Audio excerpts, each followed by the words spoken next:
आणि अन्यत्व. तर जिथं प्रदेशाची भिन्नता असते त्याला म्हणायचं पृथक्त्व. आणि जिथं काय असतं संज्ञा लक्षण प्रयोजनाच्या अपेक्षेने कथनची भिन्नता असते त्याला म्हणायचं अन्यत्व. मग अन्यत्व आणि पृथक्त्वामध्ये कसा भेद केला? आता जीवाचे प्रदेश आणि शरीराचे प्रदेश एका ठिकाणी क्षेत्रावरून संबंधाने आहेत तरी ते कसे आहेत वेगवेगळे, त्याला म्हणायचं पृथक्त्व. आणि द्रव्य म्हणजे गुण नाही, गुण म्हणजे पर्याय नाही, याला म्हणायचं अन्यत्व. हा तो नव्हे, तद्भाव. म्हणजे नाही, तत् म्हणजे तो, भाव म्हणजे असणं. मग द्रव्य म्हणजे गुण नाही, गुण म्हणजे पर्याय नाही, एकमेकांपासून ते कथनची भिन्न आहेत. म्हणजे प्रदेशाची अभिन्नता असून सुद्धा द्रव्यगुण पर्याय कथनची भिन्न आहे, त्याला म्हणायचं अतद्भाव. मग अशा पद्धतीने अतद्भाव हा कसा असतो की अतद्भाव हा साई द्रव्यामध्ये घडतो, म्हणजे ज्या त्या द्रव्यामध्ये, तर तिथं अतद्भाव हा साई द्रव्यामध्ये घटित होतो. मग आता पुद्गलाचे द्रव्यगुण पर्याय पुद्गलामध्ये आहे, प्रदेश त्याच्यामध्ये आहे. मग प्रदेश त्याच्या एका परमाणूचा घटवायला लागणार. आता मग एक परमाणूचा जो प्रदेश आहे तो सगळ्या द्रव्यगुण पर्याय त्याच्यामध्ये आहे. मग अशा पद्धतीने पुद्गलाचे द्रव्यगुण पर्याय पुद्गलामध्ये आहेत, जीवाचे द्रव्यगुण पर्याय जीवामध्ये. मग प्रदेशाची अभिन्नता असते त्याला म्हणायचं प्रदेशाची अभिन्नता असताना सुद्धा द्रव्यगुण पर्याय कथनची भिन्न सांगितले तर अन्यत्व झालं. आणि आता दुसरं काय सांगितलं, प्रदेशाची जिथं भिन्नता आहे तिथं पृथक्त्व. बोला, जिथं प्रदेशाची भिन्नता आहे त्याला म्हणायचं पृथक्त्व. आणि जिथं प्रदेशाची अभिन्नता असून द्रव्यगुण पर्यायामध्ये कथनची भिन्नता केली त्याला म्हणायचं अन्यत्व. मग अन्यत्वाचा आपल्या जीवनात काय उपयोग आहे? अन्यत्व हे कशाचं लक्षण आहे? काय सांगितलं होतं काल? पर्याय शुद्ध द्रव्यगुण अशुद्ध तसं नाही, अन्यत्व अतद्भावाचं लक्षण अन्यत्व की अन्यत्वाचं लक्षण अतद्भाव आहे? अतद्भाव हे अन्यत्वाचं लक्षण. तर अन्यत्वाचं लक्षण अतद्भाव. अतद्भाव म्हणजे हा तो नव्हे. मग अशा रीतीने अतद्भाव समजल्यावर जीवनात काय फायदा होतो बघा, की आज सगळे संसारी जीव कसे आहेत? अशुद्ध आहेत. मग पर्याय अशुद्ध आहेत म्हणून त्यांचं द्रव्य पण अशुद्ध आहे, गुण पण अशुद्ध आहे. म्हणून संसारी जीवांनी आत्मानुभूती घ्यायची नाही, ध्यान करायचं नाही. बरोबर आहे का? काय सांगितलं? संसारी जीवांची पर्याय मलिन आहे म्हणून त्यांचे गुण पण मलिन आहेत आणि द्रव्य पण मलिन आहे असं म्हणून काही जण मोठे मोठे त्यागी व्रती प्रवचनकार सांगतायत की संसारी जीवांना शुद्ध उपयोग होऊ शकत नाही.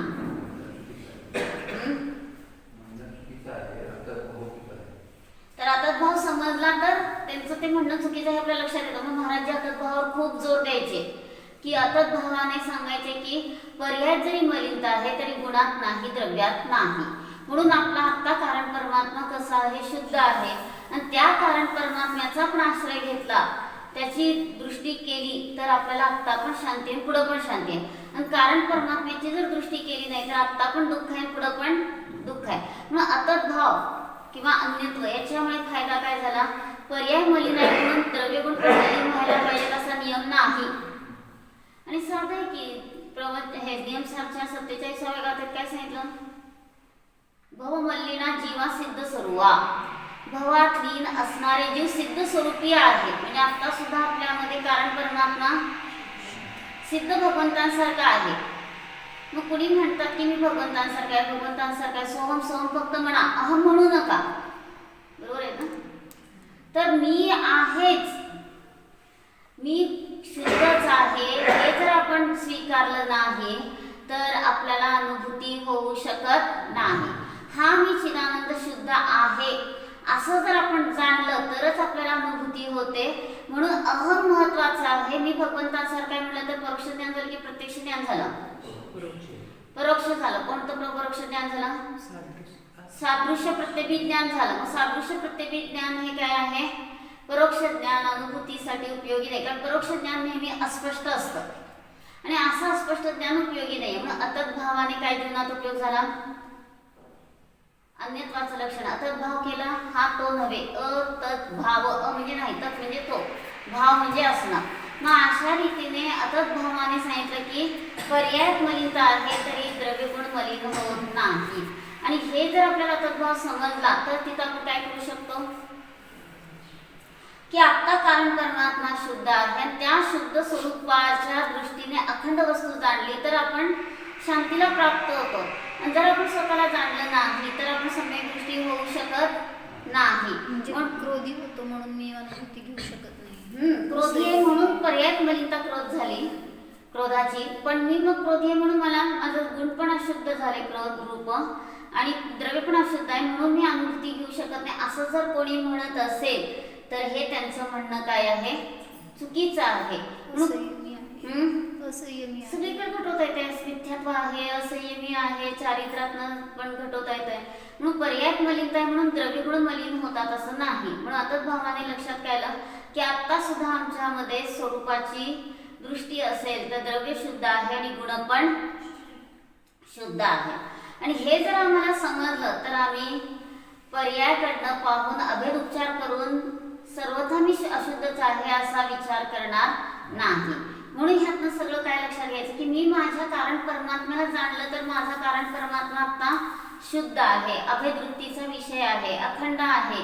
आणि तो एका गुणातनं संपूर्ण घेतला तर अभेदवृत्ती झाली, किंवा ध्रुव स्वभाव ध्रुववान घेतला तरी सुद्धा अभेदवृत्ती झाली. त्या अभेदवृत्ती स्वरूपाला मी जर जाणू लागलो तर आम्हाला आत्ताच अनुभूती होऊ शकते, वेगळा क्षण नाही. म्हणून आपल्याला काय आहे की आपली पर्याय आपल्या स्वतःला जाणण्यासाठी द्यायचे हे सम्यक दान. किती दान दिलं सकाळपासून? सकाळपासून दान किती दिलं आपण? आपली पर्याय आपल्याला जाणण्यासाठी दिली तर सम्यक दान झालं. मग काय म्हणतो भगवंतांच्या पूजेमध्ये? जग को दे दी जग की निधिया, तुमचा दानी क्या कोई हो, जग को दे दी जग की निधिया.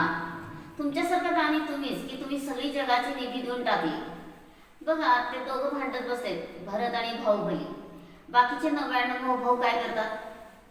निघूनच गेले. ते त्या वाटेकरी पण झाले, म्हणजे वाटा पण मागत नाहीत, काहीच नाही. आपलं आपलं आत्मकल्याणासाठी निघून गेले. ह्या दोघांमध्ये काय चाललंय? मला माझी वाटणी पाहिजे, म्हणजे मी पोदनपूर माझं स्वतंत्र दिल्या वडिलांनी, मी ते सोडणार नाही. आणि जोपर्यंत स्वतंत्र राजा आहे तोपर्यंत चक्ररत्न नगरात प्रवेश करत नाही.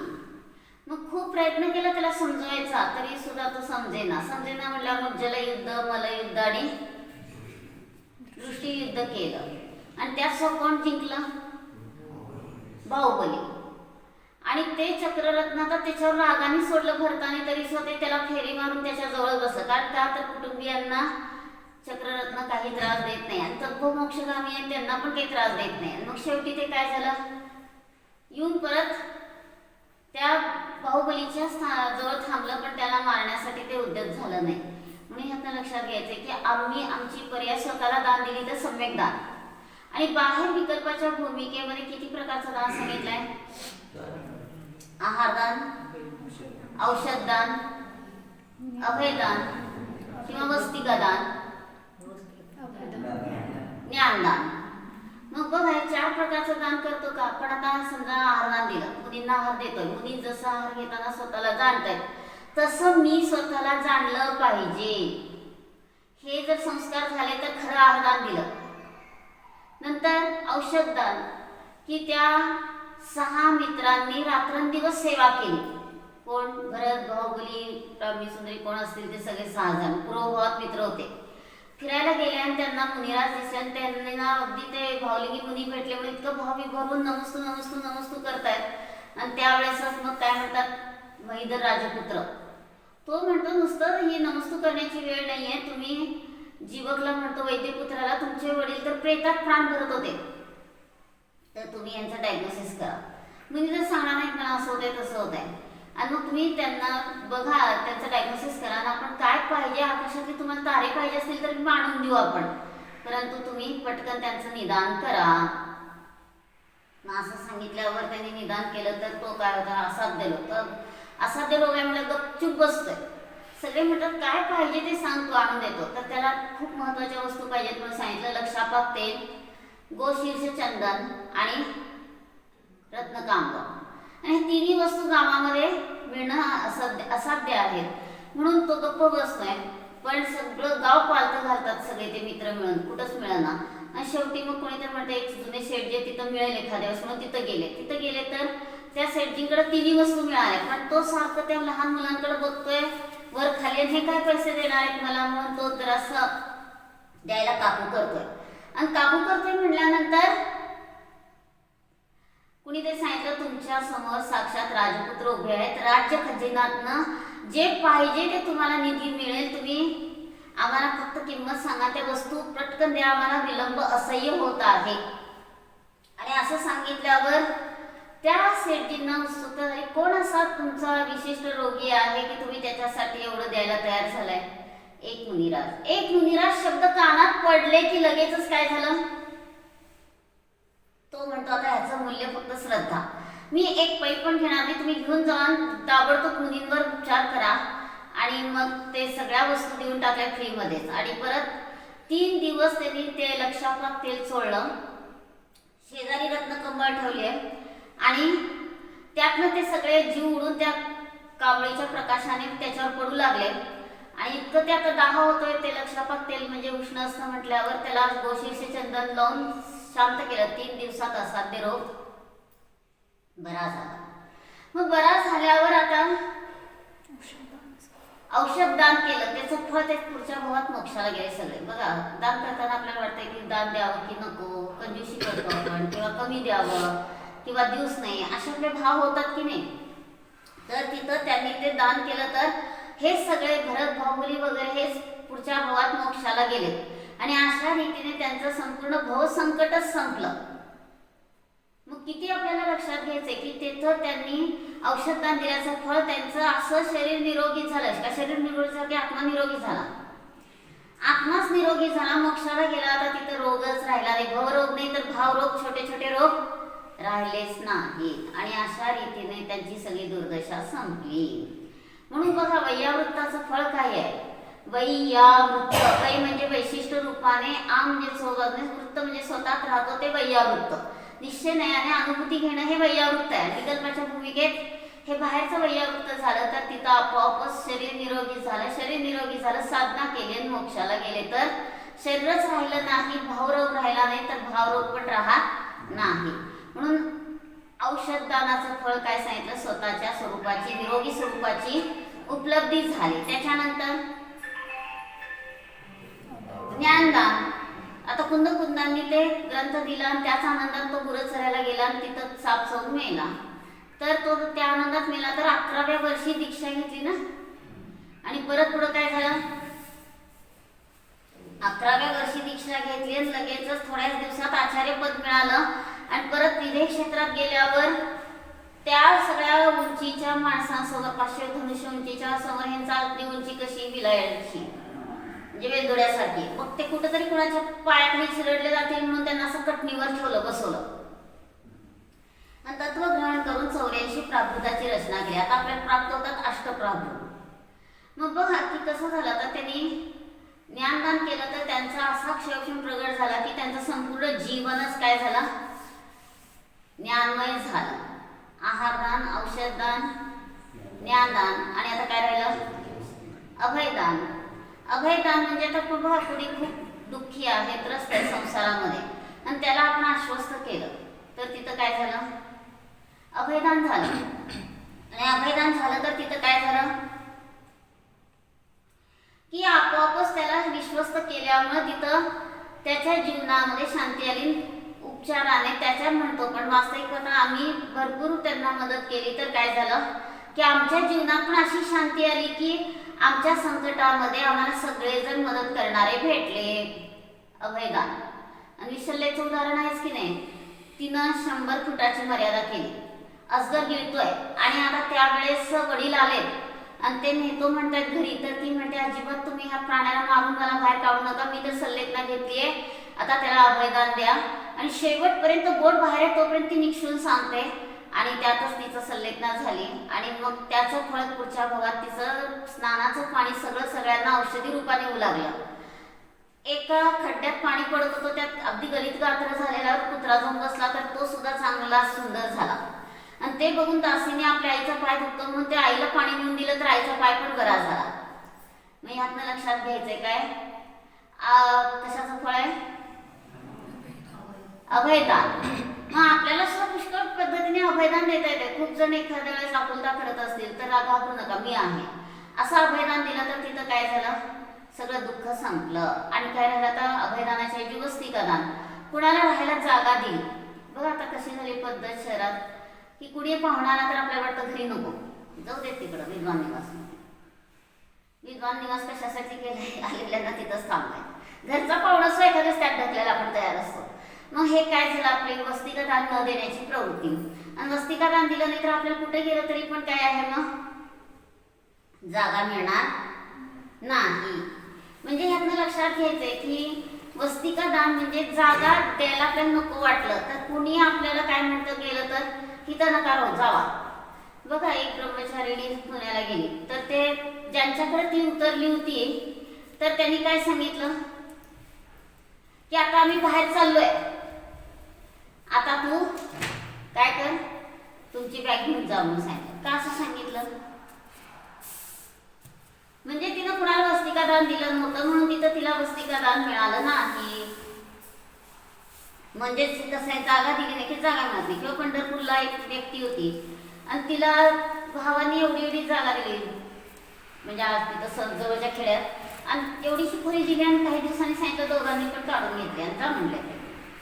आणि मग तिथं येऊन पंढरपूरला राहिले तर आजूबाजूला सगळे नॉनव्हेज खाणार आहे. आणि मग तिला नको वाटायला घेऊन तिनं यात्रा करायचं ठरवलं. आणि यात्रा करायचं ठरवलं तर यात्रेला गेलं तर आजूबाजूला सगळे सीट्स पुरुषांचे, ते पण नको वाटू लागले म्हणून किती तर प्रवास उभं राहून केला. मग काय झालं तर वस्तिका न दिल्याचं फळ असं मिळालं की कुठं गेलं तरी जागेची अडचण. म्हणून बघा आपल्याला दान देताना जर उदारतेने द्यायची इच्छा झाली तर आपण तरलो आणि त्यात कंजूसी करू लागलो तर आपण करणार नाही. म्हणून दान देताना किती देऊन किती नाही असे भाव झाले तर तिथं आपण काय झालं की आपल्या त्या उदारतेचं फळ आपल्याला कुठेच जीवनात कमी पडणार नाही. आणि आहारदानाचं फळाचं उदाहरण पडे धन्यकुमार, त्या मुलींना अजून दे खीर, किती दिवसात गेले त्याला खायची आहे, त्याच्यासाठी त्या सेठजींच्या मुलाचा तिने मार खाल्लाय, सगळा गाल सुजलाय. आणि ते सेठजींनी बघितलं, विचारलं असं का मारलं तुम्ही, तर त्यांनी जसं तसं त्या स्वयंपाकिनीने सांगितलं की याने खीर मागितली, मुलांनी मारलंय. मग मुलांनी मारलंय म्हणल्यावर तो म्हणतो त्यात काय एवढं आहे, घेऊन जातो सगळं द्रव्य. आणि घरी जाऊन द्रव्य नेलं आणि द्रव्य नेलं तर काय झालं, आता खीर इतक्या दिवसातनं केली, शुद्ध पद्धतीने केली आहे. आणि मुनी आले की तो म्हणतो अजून दे अजून दे, मला राहू दे म्हणत नाही, अजून दे. तर त्याचं फळ काय झालं, कुठेही गेला धन्यकुमार तर सगळेजण त्याला काय म्हणायचे, जीवनच जा. घरात आता मुलांनी कट केलाय सगळ्यास. म्हणजे आता ह्या भावात पूर्वभावातले 7 सेठजींची मुलं त्याचे सख्खे भाऊ झाले, स्वयंपाकीण आई झाली आहे, ते सेठजी वडील झाले. आणि त्या 7 जणांनी कट केलाय की ह्याच्या जो 9 निधी आहे त्याला आपण काय करू, मारून टाकून आपल्या सगळी ती निधी मिळेल. आणि गावाबाहेर फिरायला म्हणून नेला, त्याला विहिरीमध्ये ढकलून दिलं आणि वरून दगडाचा मारा सुरू केला, तो मरावा म्हणून. आणि त्याच्या लक्षात आलं की त्यांनी काय केलं, पटकन त्याच्यात एक तिथं विहिरीत कपार होती, त्या कपारीतनं तो निसटला. आणि मला आता घरी जाण्यात काय अर्थ नाही म्हणून तो काय करतो, जाऊन त्या कपारीतनं बाहेर पडला. आणि बाहेर पडलं की शेत लागलं. शेत लागलं की तो शेतकरी म्हणतोय आलाय ना, जेवून जावा. तो म्हणतो काय जेवण जेवण नको, मला जाऊ द्या. नाही म्हणतो आणतोच डबा, म्हणतो तो पळत पळत गेला डबा आणायला. आणि ह्याने नांगर कसा म्हणून हलवून बघितलं तर एवढा मोठा हंडा बाहेर आला. आणि तो इतका घाबरला की म्हणला ह्याने पैसे पुरले असतील आणि मी बाहेर काढतोय, म्हणजे तो रागवेल म्हणून त्यांनी कसं तरी माती एकसारखी करून ठेवली. आपण असं तर तो यायच्या आधी सगळा हंडा पळवून नेला असता. आणि त्यांनी मग ते एकसारखं करून काय केलं पुढ्यात पुढं की तो गपचूप असा बसलाय की काय आपल्याला माहित नाही, पटकन चिवून पळायला लागला. आणि ह्यांनी नांगर हलवला की ते आला परत हंडावर. आणि तो म्हटला आजपर्यंत मी इतक्यांदा नांगरलाय, कधी आला नाही, आज आलाय, म्हणजे हे तुमचंच आहे माझं नाही. पूर्वीचे लोक कसे होते बघा की हे तुमचंच आहे, तुम्ही घेऊन जावा. आणि तो म्हणतो माझं नाही तुझंच आहे. आणि शेवटी म्हणतो मी तुला दिलं म्हणून तो आपली सुटका करून घेतो. कशाचं फळ आहे? आहार दानाचं फळ मिळालं. म्हणून कसं आहे की आहार दान, औषधदान म्हणजे देत नसतो आपण घेत असतो. म्हणून मुलींना आहार देताना ते जसं अंतर्मुखात अनुभूती येतात तसं मी घेतली पाहिजे असं जर संस्कार केले तर आपल्याला हे काय झालं, आपल्या जीवनात उदारतेचं फळ मिळालं. मग बघा कर्ण, अर्जुन आणि कृष्ण की कर्णच का बरे दानासाठी प्रसिद्ध आहे, वादविवाद सुरू झाला. तर तिथं एक पर्वत, 2 पर्वत सोन्याचे करून टाकले काहीतरी कृष्णाने. आणि तो म्हणतो की आता तू काय करते, अर्जुनाला म्हणतो हे तू आता काय करायचंय बघ. तो म्हणतो दान करतो. आणि दान करतो म्हटलं तर त्यांनी खोऱ्याने सोनं काढून काढून लोकांना वाटायला सुरुवात केली. सगळीकडे दवंडी पिटवली. पण खोऱ्याने काढलं तरी त्या पर्वताचा एक अंशच फक्त निघतोय. असा पर्वत अखंड अजून भला मोठा आहेच. आणि तो इतका दमला की म्हणतो आता मला काही शक्य नाही हे. मग तो म्हणतो आता कर्णाला सांगू. आणि कर्णाला बोलवलं, सांगितलं की हे 2 पर्वत तुला दिले, तू दान कर. तो म्हणला दान काय, मी एका शब्दात सांगितलं ज्याला पाहिजे त्यांनी सगळं घेऊन जावं. एका वाक्यात माझं दान संपलं, मला काय ओढून काढायचं नाही, काय नाही. आणि झालं. मग ते अर्जुन म्हणतो मला कसं काय हा विचार सुचला नाही. तो स्वतःच ओढत बसला खोऱ्याने आणि म्हणतो की मी दमून गेलो तर मी काढू शकत नाही. मग का, त्याची कंजूशी असल्यामुळे त्यांनी तसं केलं. पण कर्णाची इतकी उदारता होती की त्यांनी एका वाक्यात सगळं काम संपवलं की मी देऊन टाकलं म्हटलं की संपलं. म्हणून बघा आपल्याला सुद्धा काय असतं, देताना आपल्याला पुष्कळ विचार येतात की द्यावं की नाही, देऊ की नको, काय करू, काय योग्य आहे की नाही, असं किती तर आपण विचार करतो. पण वास्तविक पाहता जर आपल्यात उदारता असेल तर तिथं आपोआपच काय झालं, सगळं आपल्यातनं हे कंजूशीचे संस्कार गेले. आणि जर आम्ही स्वतःला जाणलं तर बाहेरचं सुद्धा जग को देवी जग की निधी, या बाहेरचं सगळं जगाचं जगाला देऊन टाकलं.